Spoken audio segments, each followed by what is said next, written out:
This change was current situation made due to a very strong earthquake swarm which began at 6:08 a.m. local time on January 14, 2025.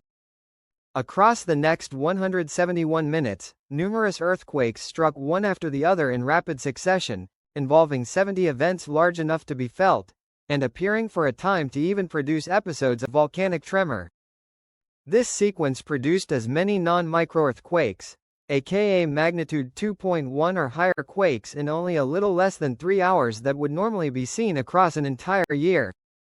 This earthquake swarm was not only the strongest to occur since Bardarbunga last erupted in 2015, but also shared a strange behavior and strong similarity to earthquake swarms witnessed only 1–2 days before a magma dike began propagating in 2014. In other words, it appears as though either a small-scale magmatic intrusion just occurred which failed to reach the surface, or so much pressure now exists in Bardarbunga's underlying magma chamber that it is quite likely to soon produce a true magmatic intrusion. Based on my own analysis of the recent earthquake depths across the swarm, I suggest the latter possibility to be most likely.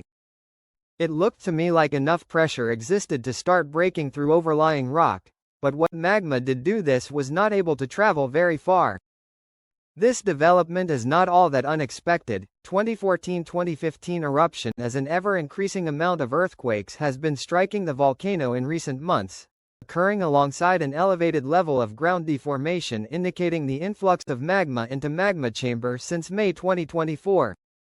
This earthquake swarm behaved quite similarly to quake swarms preceding Bardarbunga's last eruption, which covered a vast area of 82.1 square kilometers or 31.7 square miles in a fresh layer of lava, with this thankfully occurring in an uninhabited area.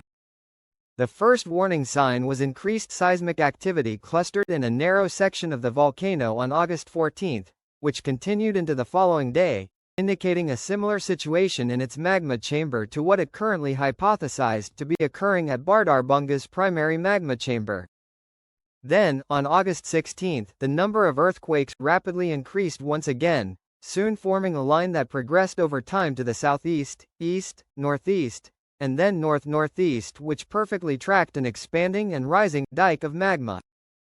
This led to a subglacial eruption on August 23 and eventually a 6-month-long episode of lava effusion beginning on August 29, by which time the dike had propagated to 48 kilometers in length. Magma dikes from Bardarbunga have the theoretical potential to trigger an eruption across a vast area, translating to 3.1% of the country.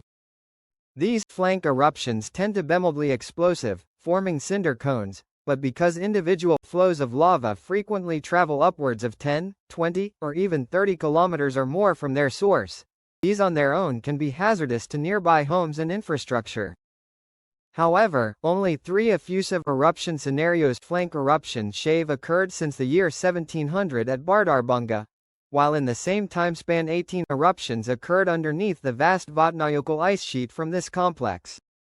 While 4 of these remained as completely subglacial eruptions, the other 14 produced explosive eruption plumes that broke through the ice and rose into the air, which if the same happened today could disrupt some regional air traffic.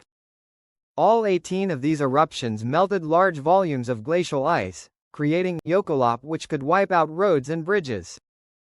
Now, I want to stress that there is still a decent chance that the Bardarbunga volcano does not end up erupting, and that volcanic unrest simply subsides back to normal levels. Only the next several weeks will tell. However, if an eruption is to occur, a small to medium-sized explosive summit eruption that creates Jökullaup and moderate ash emissions seems the most likely. As a final note, I would like to thank my new YouTube channel member Fulmer Music for supporting my work.